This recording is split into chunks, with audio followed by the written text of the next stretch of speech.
Hi all, എൻ്റെ പേര് ബിനില. ഞാൻ ഡിജിറ്റൽ മാർക്കറ്റിംഗ് ഫാക്കൽറ്റി ആണ്. അപ്പോൾ നമ്മളിന്ന് ഡിസ്കസ് ചെയ്യാൻ പോകുന്നത് ഡിജിറ്റൽ മാർക്കറ്റിംഗ് എന്ന് പറയുന്ന ഒരു ടോപ്പിക്കിനെ കുറിച്ചിട്ടാണ്.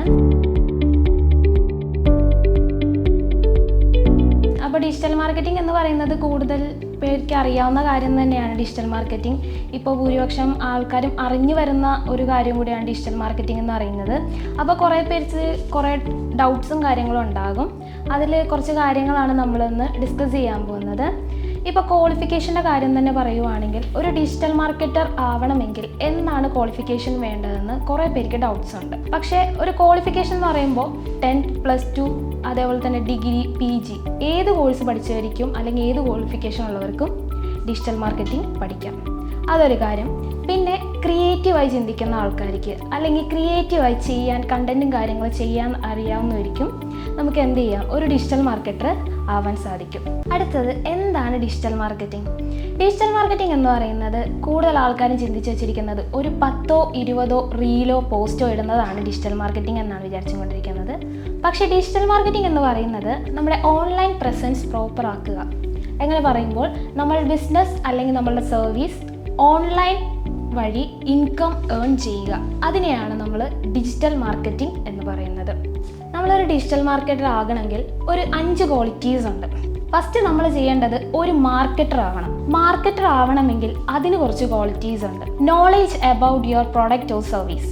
നമ്മൾ എടുത്തിരിക്കുന്ന അല്ലെങ്കിൽ നമ്മളുടെ സ്വന്തം പ്രൊഡക്റ്റിൻ്റെയോ അല്ലെങ്കിൽ സർവീസിനെ കുറിച്ചിട്ടോ ഒരു നോളേജ് വേണം. ഒരു മറ്റൊരാൾ നമ്മളുടെ പ്രൊഡക്റ്റിനെയോ അല്ലെങ്കിൽ സർവീസിനെ കുറിച്ച് പറയുമ്പോൾ നമുക്കത് പറഞ്ഞു കൊടുക്കാനുള്ള നോളേജ് നമുക്ക് വേണം.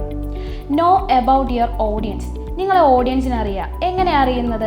അവർ ഏത് സോഷ്യൽ മീഡിയ പ്ലാറ്റ്ഫോംസ് ആണ് കൂടുതൽ യൂസ് ചെയ്യുന്നത്, എൻഗേജിങ് ആയിട്ടുള്ള പ്ലാറ്റ്ഫോംസ്, സോഷ്യൽ മീഡിയ പ്ലാറ്റ്ഫോംസ് ഏതാണെന്ന് കണ്ടുപിടിച്ചിട്ട് അതിലേക്ക് നമ്മളുടെ പ്രൊഡക്റ്റ് അല്ലെങ്കിൽ സർവീസ് അവർക്ക് കാണിച്ചു കൊടുക്കാം. ഇപ്പം നമ്മളൊരു എക്സാമ്പിൾ പറയുവാണെങ്കിൽ ഫ്ലിപ്കാർട്ട്, ആമസോൺ അല്ലെങ്കിൽ എന്തോ ആയിക്കോട്ടെ, നമ്മളുടെ യൂട്യൂബിലോ എന്തെങ്കിലും ഒരു കണ്ടൻറ് അടിച്ചു എന്ന് തന്നെ വിചാരിക്കാം. ജസ്റ്റ് ഇപ്പോൾ ഒരു കാര്യം പറയുവാണെങ്കിൽ ഒരു ഷൂസിൻ്റെ നൈക്കിൻ്റെ ഷൂസാണ് നമ്മൾ സെർച്ച് ചെയ്തത്.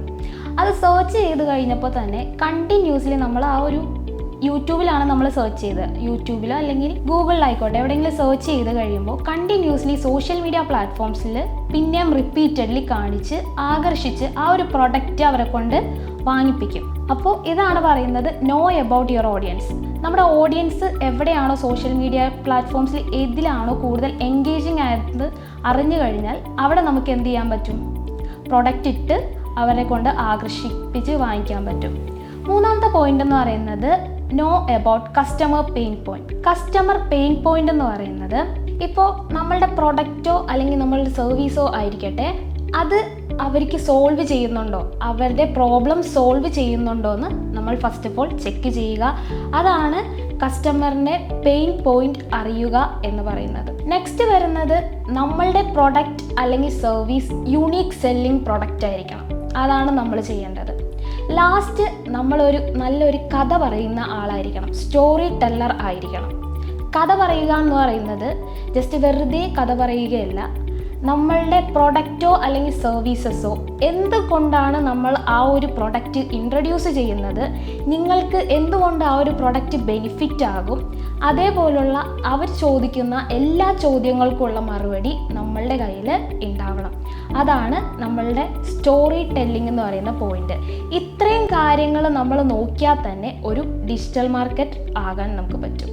അടുത്തത് നമ്മൾ നോക്കാൻ പോകുന്നത് ഒരു ഓൺലൈൻ ബിസിനസ് നമ്മൾ നടത്തിക്കൊണ്ട് പോകുമ്പോൾ അത് സക്സസ് ആയിട്ട് റൺ ചെയ്യണമെങ്കിൽ എന്തൊക്കെ കാര്യങ്ങളാണ് ശ്രദ്ധിക്കേണ്ടത്. ഒരു 3 സ്കിൽസ് ഉണ്ടെങ്കിൽ നമുക്കൊരു അടിപൊളിയായിട്ടൊരു ഓൺലൈൻ ബിസിനസ് നടത്തിക്കൊണ്ടു പോകാൻ പറ്റും. അതിൽ ഫസ്റ്റ് സ്കില്ല് നമുക്ക് വേണ്ടത് SEO, search engine optimisation. Search engine optimisation എന്ന് പറയുന്നത് ഗൂഗിൾ, ബിങ് പോലുള്ള സെർച്ച് എഞ്ചിനിൽ യൂസേഴ്സ് എന്തെങ്കിലും സെർച്ച് ചെയ്യുമ്പോൾ നമ്മളുടെ വെബ്സൈറ്റാണ് ടോപ്പിൽ വരുന്നതെങ്കിൽ അതിനെയാണ് സെർച്ച് എഞ്ചിൻ ഒപ്റ്റിമൈസേഷൻ അല്ലെങ്കിൽ SEO എന്ന് പറയുന്നത്. അടുത്ത പോയിന്റാണ് SMM, social media marketing. Social media marketing എന്ന് പറയുന്നത് ഇൻസ്റ്റ അതേപോലെ ഫേസ്ബുക്ക് പോലുള്ള നമ്മുടെ സോഷ്യൽ മീഡിയ പ്ലാറ്റ്ഫോംസിൽ നമ്മൾ എന്ത് ചെയ്യുന്നു, നമ്മളുടെ ബിസിനസ്സിനെയോ അല്ലെങ്കിൽ നമ്മളുടെ ബ്രാൻഡിനെയോ പറ്റിയിട്ട് പെയ്ഡ് പ്രൊമോഷൻ, എൻഗേജിങ് ആയിട്ടുള്ള കണ്ടന്റ് കൊടുക്കുന്നതിനെയാണ് നമ്മൾ സോഷ്യൽ മീഡിയ മാർക്കറ്റിംഗ് അല്ലെങ്കിൽ SMM എന്ന് പറയുന്നത്. അവസാനത്തെ പോയിന്റ് എന്ന് പറയുന്നത് SEM, search engine marketing. Search engine marketing എന്ന് പറയുന്നത് ഗൂഗിൾ, ബിങ് പോലുള്ള സെർച്ച് എഞ്ചിൻ പെയ്ഡായിട്ട് അഡ്വർടൈസ്മെൻറ്റ് ചെയ്യുക. മാറിപ്പോകരുത്. SEO എന്ന് പറയുന്നത് നമ്മൾ പേയ്മെൻറ്റ് കൂടാതെ ഓർഗാനിക്കായിട്ട് ചെയ്യുന്ന കാര്യങ്ങളാണ് ആദ്യത്തെ പോയിന്റ് പറഞ്ഞത്. അപ്പോൾ കൺഫ്യൂഷൻ വരരുത്. SEM എന്ന് പറയുന്നത് നമ്മൾ പെയ്ഡായിട്ട് ചെയ്യുന്നതിനെയാണ് നമ്മൾ SEM അല്ലെങ്കിൽ സെർച്ച് എഞ്ചിൻ മാർക്കറ്റിംഗ് എന്ന് പറയുന്നത്. SEMന് നമ്മളൊരു എക്സാമ്പിൾ പറയുവാണെങ്കിൽ, നമ്മൾ ഗൂഗിളിൽ എന്തെങ്കിലും ഒരു കണ്ടന്റ് അടിച്ചു, ഒരു എക്സാമ്പിൾ പറയുവാണെങ്കിൽ ഫ്ലാറ്റ്സ് ഇൻ കൊച്ചി എന്ന് പറഞ്ഞാൽ അടിച്ചു കൊടുക്കുമ്പോൾ ഫസ്റ്റ് വരുന്നത് സ്പോൺസേർഡ് ആഡ് ആയിരിക്കും. സ്പോൺസേർഡ് ആഡ് എന്ന് പറയുന്നത് പെയ്ഡ് അഡ്വർടൈസ്മെൻറ്റിനെയാണ് സ്പോൺസേർഡ് ആഡ് എന്ന് പറയുന്നത്.